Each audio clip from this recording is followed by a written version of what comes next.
actually started off as a fork of Dark Market, which was another one of Amir's projects, which is a hackathon competition winner, Toronto Bitcoin conference, I believe, and with two guys from Airbits, which later became Edge Wallet, and ended up supporting their use of Bitcoin for a while, and so that's how I got to know Sam.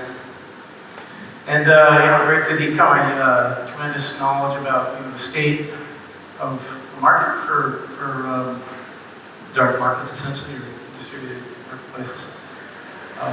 Okay, so we're going to move on to mining part review. Next, I'm talking about misconceptions related to mining. Okay, so we'll talk about relays, decoupling, empty blocks, side fees, fee recovery, fallacies of energy storage, waste, and exhaustion. Okay. So these are all the topics. I believe these are all chapters. I think the Corona's probably got me. Okay, relay fallacy. So there's just essentially, all right, so delay in transmission of blocks. There was disproportionate delay. Receiving a valid block reduces profit for the reasons we talked about before. Proximity premium. Wow.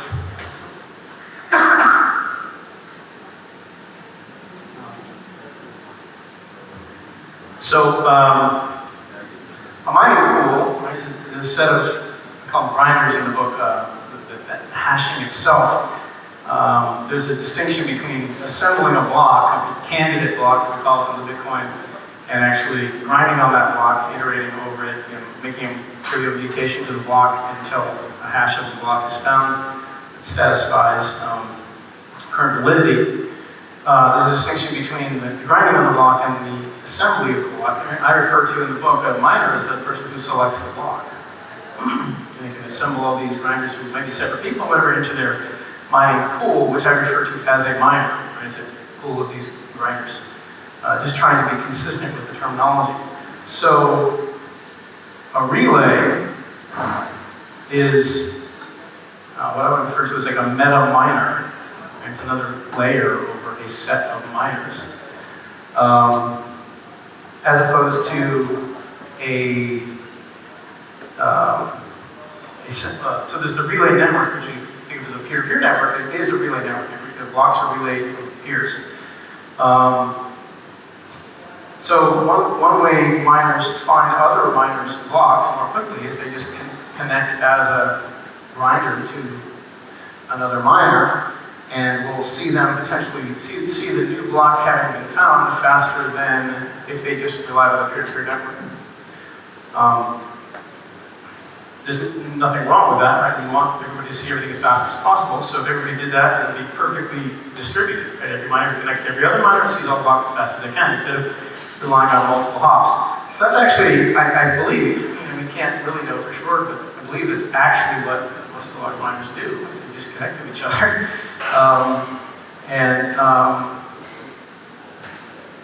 So a relay is this idea of a relay, apart from a peer-to-peer relay, like a centralized relay, is really what I'm referring to,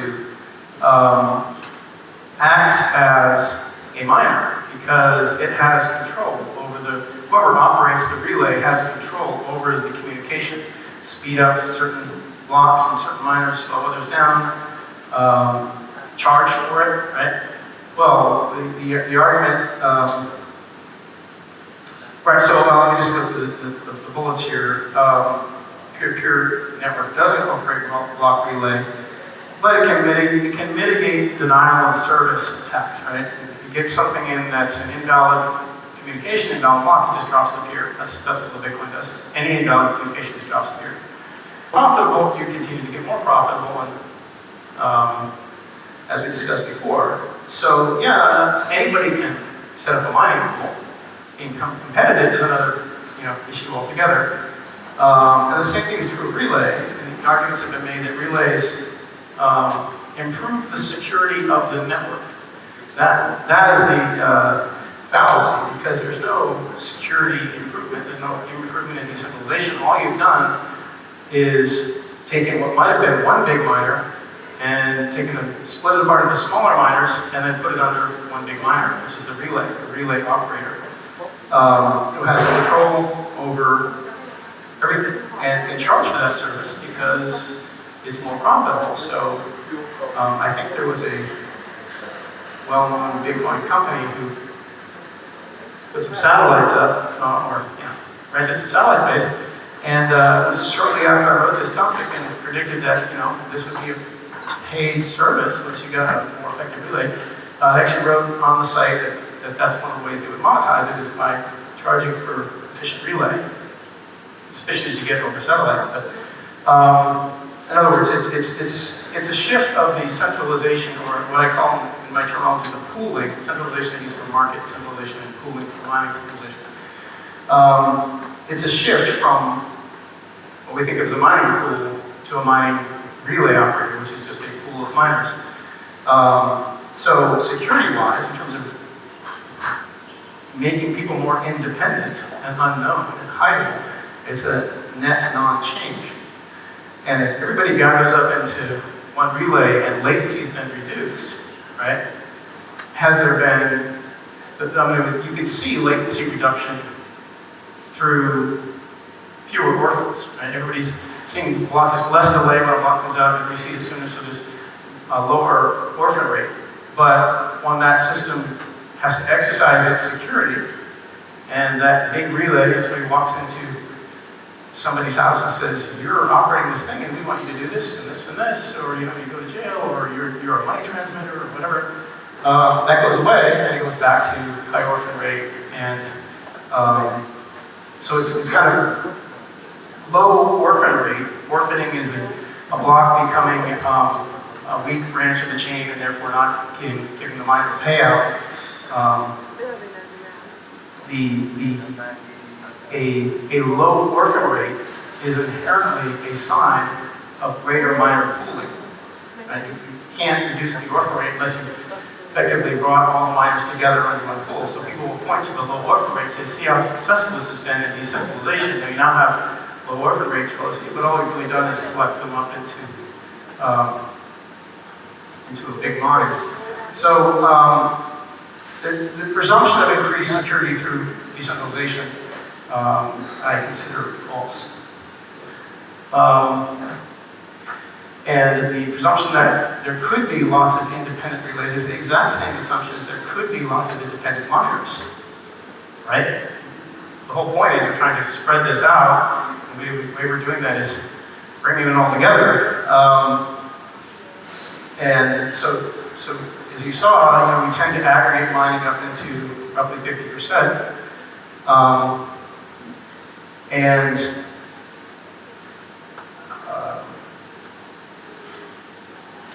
The advantage continues to go to the largest, and the same thing happens with relays. You can run your own relay by yourself with your one mine, no advantage, right? Two mines, a little bit of advantage over one, but so you have the same economics at work. You have to be the biggest to be the most profitable, and the most profitable gets bigger because it's a zero-sum game. So there's an economic force that remains. Okay, next. Decoupled mining. This is a reference to new mining protocol, which has some nice engineering advantages, but again, claim of increased security. The idea of decoupling mining reward from transaction selection. So as a grinder, you're actually your miner, right? You're actually selecting the transactions, producing the candidate block, but sharing rewards with other miners to reduce your variance. And everybody kind of gets together and they say, everybody finds a block, they'll get a proportional amount based on how much provable hash rate you've contributed to that collection of miners. So the idea that independent miners can select, operating at smaller scale, can select the transactions in the block, etc., implies there's a presumption of increased security because now you don't have one big miner selecting the blocks, selecting the transactions, you have a lower chance of censorship, you have less censorship, right? Not just one person controlling it all. The problem is, so that's due to decentralized transaction selecting resulting reduced ability to censor while preserving reduced variance. Yet, the payout remains under the control of the centralized pool operator, who has the power. The power is the person who has the payout from the mining in the end, they have all the power. So you could be a miner and select your transactions and just not get paid because you selected to censor the transactions that are not authorized, right? Take that one big centralized mining facility just like before, put the thumb screws on them and say, you pay anybody that's mining a valid block, your money transmitted, go to jail.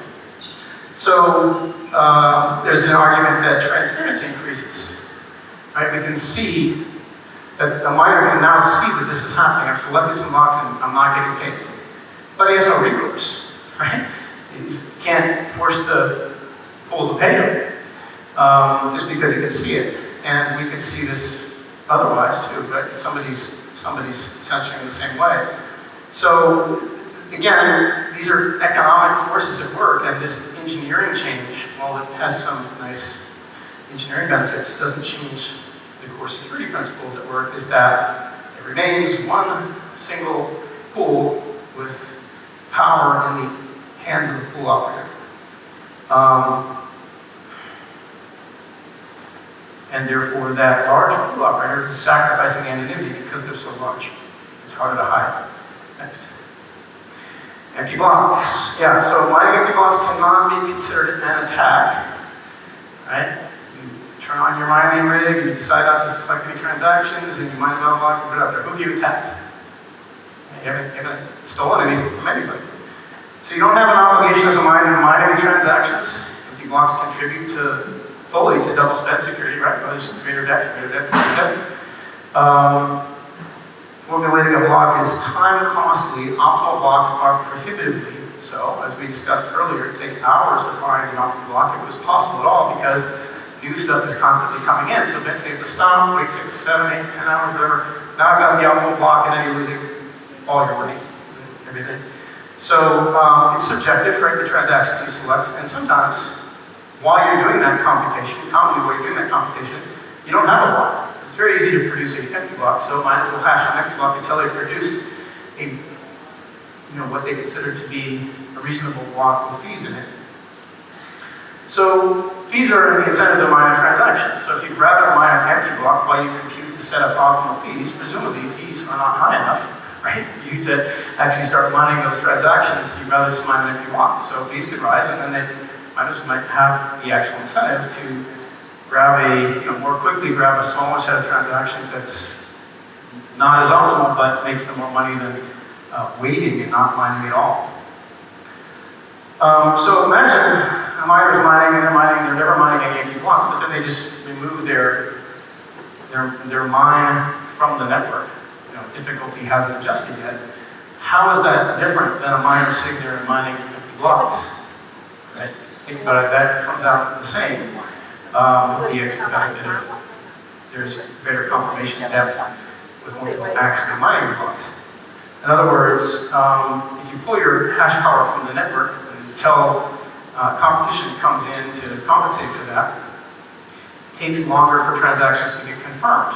If you take 10% of the hash power off the network, it's going to take longer for transactions to get confirmed on average. If you mine empty blocks at 10%, same effect, right? So anyway, nobody has an obligation to do anything in Bitcoin, right? You can mine empty blocks, you can mine your own transactions, do what you want to do, not a crime, nobody's being stolen from. So anyway, I consider that idea that there's some evil in that to be a fallacy. Side fees. So this is this term I use for miners collecting fees on the side, not strictly from what's in the transactions. So a fee can be paid, write a check once a month, mine my transactions, Coinbase can pay, Bitmain or something, mine my transactions. That's a side fee. So the reason for on-chain transactions, at least if you just look at the code, I'm not talking about Satoshi's reasoning, but if you just look at the security model, there's an obvious reason for transaction fees to be incorporated into transactions. Put the transaction out in the public domain, they're floating around, nobody knows who they are, and any miner can grab them and collect the fee. You don't have to negotiate with a miner, a company that owns a company, and negotiate the fee, so there's no knowledge of who's actually spending and who's actually mining, right? By putting the transaction fee in the transaction, the way Bitcoin does, anonymity is preserved.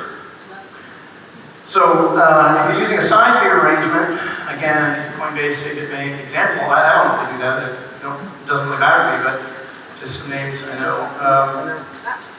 Confirmation time will increase. If say Bitcoin was mining 30% of the blocks on the network, and you're paying them to mine your transactions, right?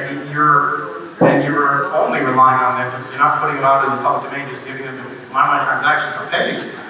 Then you're going to get confirmed, assuming you're paying a competitive rate, you're going to get confirmed 30% of the time versus 100%. The ratio is going to be different. If you put it out to everybody and the fee is competitive, you'll get confirmed faster. And so what would be the advantage?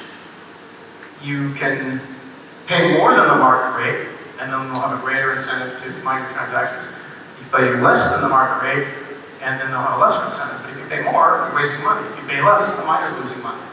Right? The market rate is the rate that people are going to end up paying anyway. So there's really no reason for a side fee arrangement that I can think of. And there's really no harm from it either. There isn't.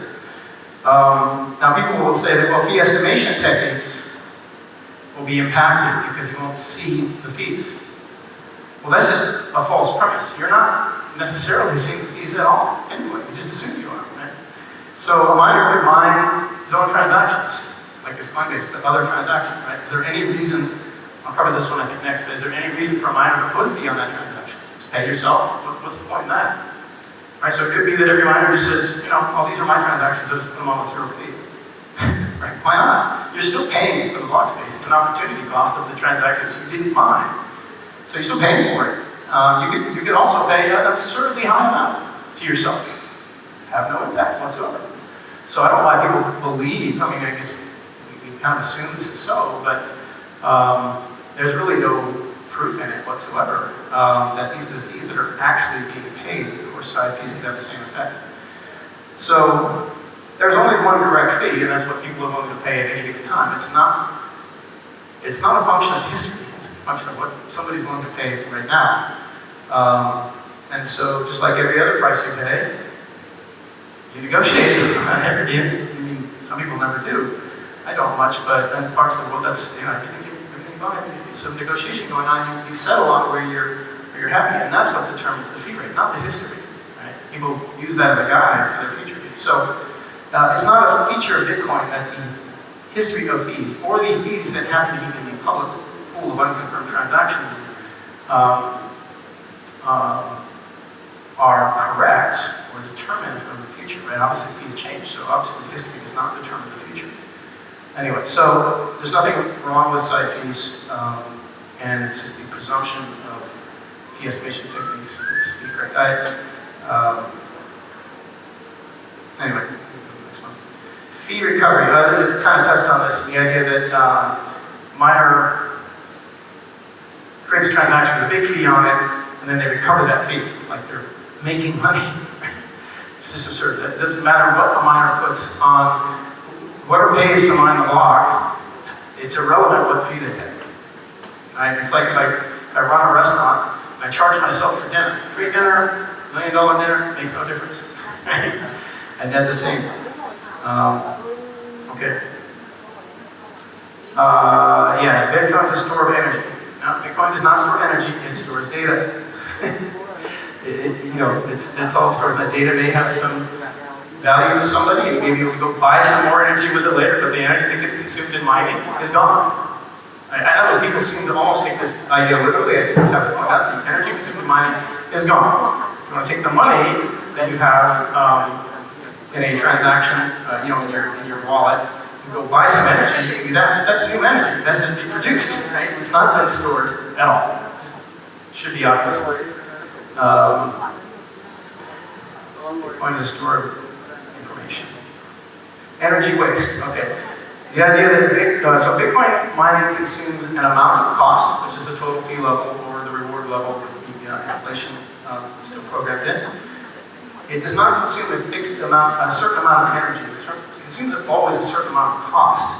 And as energy prices vary, the amount of energy consumed at that cost would vary, and it does vary around the world. Increased energy efficiency implies, assuming everybody adopts the new mining hardware, everybody's efficiency goes up. Are we using less energy? No, because difficulty adjusts to maintain the block period. And that's really the only reason difficulty adjusts, maintains the block period every 10 minutes, roughly, right? Or on average over time, probabilistically. So as the difficulty adjusts, right, the return that the miner makes returns. Lost my train of thought. Increased efficiency reduces costs, miners are making more money, competition comes in, increases hash rate, and you end up consuming the same amount of energy to consume the same. You end up consuming the same amount of cost, which presumably is the same amount of energy unless energy prices have changed. Assuming they haven't changed, right? So there's no efficiency gain in making mining rigs more efficient. There's no energy efficiency gain to be had whatsoever. That was the paradox I talked about earlier. So energy waste, given a sufficient alternative. So everything that's sold has alternatives, and people use them sometimes, right? Alternatives are competitive, and there's alternatives to dollars. There's Bitcoin, right? And there's all kinds of other different things that people can use to exchange value. And given a sufficient, given an alternative that's just as good or better, people will choose the one that has lower cost. So the cost of using Bitcoin is the fees. The fees are essentially the cost of operating the mining system. If people are using Bitcoin, it implies it's a lower cost to them. They're using dollars, the total cost that they're paying to use the dollar system. If it's higher, therefore they're using Bitcoin, what does that mean about the energy consumed by the dollar system? Right? That cost is going into paying for something, right? Somebody's salary, some trucks, whatever. So you could infer at a very high level that the one that people choose to use is more energy efficient because it's cheaper for them to use, and therefore it has fewer costs associated with it, those costs get consumed. And that means energy. So this is, this is kind of a high-level abstraction, but this assumes all costs result in energy, and that's something to think about. Okay. Energy exhaustion. Will you use up all the energy on the planet with Bitcoin, as it does its thing? Okay, geez, I got math in here. Security barrier S, a block is the product of the unit hash cost C, hash rate dash H, and period T. You think about that one. Pretty straightforward, right? The cost of hashing times the amount of hashing times the time rate of hashing times the time you're doing it is kind of the number that says this is a security barrier. But the adjustment varies hash rate to maintain a constant period for a given hash cost and security. Therefore, a constant period, which is implied by Bitcoin's difficulty adjustment, implies the hash rate is inversely proportional to cost for a given level of security. So, this is a really stupidly fancy way of saying when the price of energy, so as energy supply is reduced, its cost must increase, right? Law of supply and demand. If there's less energy in the world, its price is rising. And as the price is rising, you need less of it at the same fee level, right?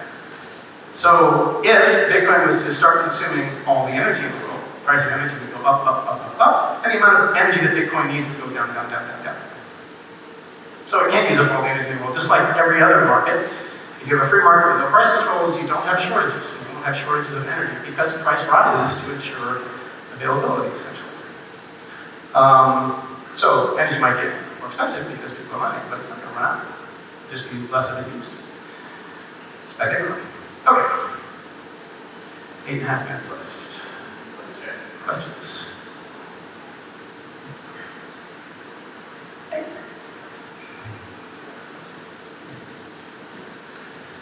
Questions?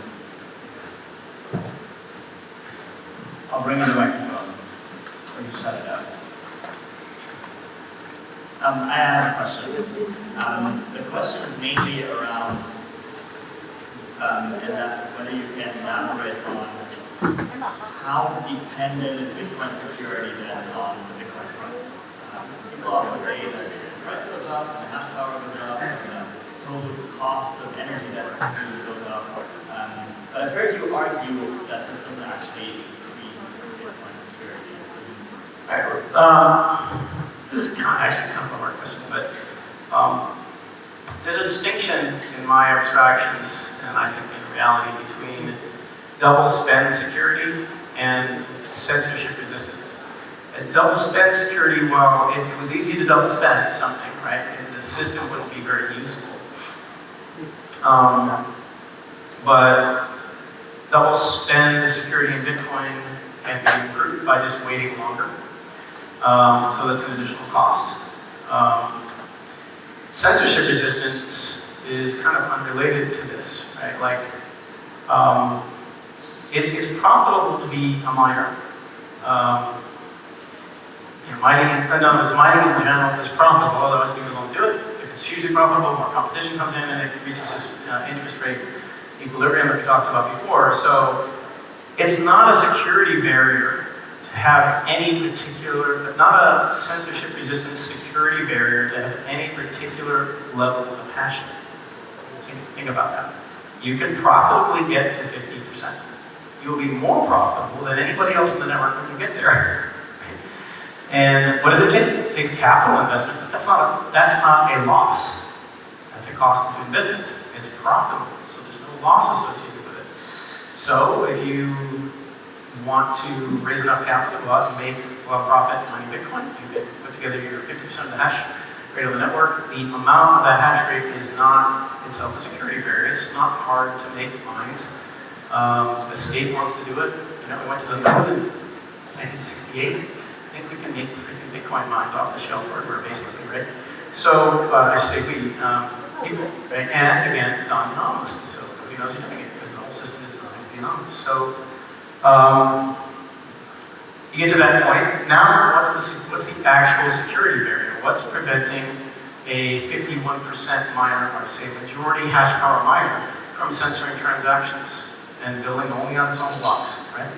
What prevents that is the premium that people are willing to pay on, the fee premium that people are willing to pay on transactions. So it's not the total hash rate, it's only the amount of fees above the prevailing censored fee transaction. So if the going rate is, $1 a transaction, Satoshi, whatever, on the censored transactions, but the black market rate was twice that, $2 a transaction, or $2 a byte. That difference, that $1 difference, is the security barrier because that's the loss that the censoring miner has to incur to censor, to maintain that premium. Because the black market hash rate will rise and overtake the 50% miner if they don't subsidize their mining. They could be operating at a loss. So that's a much thinner security barrier for censorship than people assume. I mean, it seems, I don't know what people assume, but it seems a lot smaller than what people assume. Hard to do. Well, if you measure hard economically, it's not hard to do. It's profitable, and when things are profitable, it's pretty easy to raise money for them. If you're a government, you have taxing power, and you can just grab some mines from people and set up a Manhattan project for building mines because this money laundering through the bed. It's really just, it's not a barrier, right? The barrier is the financial cost, the real cost of raising taxes, the political cost, and that has to presumably get pretty significant before it becomes a national security. On the other hand, double spend security, right? A miner who's not the state, is not trying to censor transactions, they're just trying to double spend, and they need to achieve a certain number of blocks in depth before they end their 51% attack or their Finney attack. And, that's a little different. Right? You just basically have to be able to operate at a loss that doesn't exceed the profit you're going to make when you actually steal the merchandise and you're double spending. It's a different model, and I consider that more individual security as a choice. Depth, how much cost you're willing to, risk you're willing to incur at certain depths. It's a good question. It kind of troubles me sometimes. I don't have a clear answer for it. The distinction, right? It's not clear enough in my mind yet.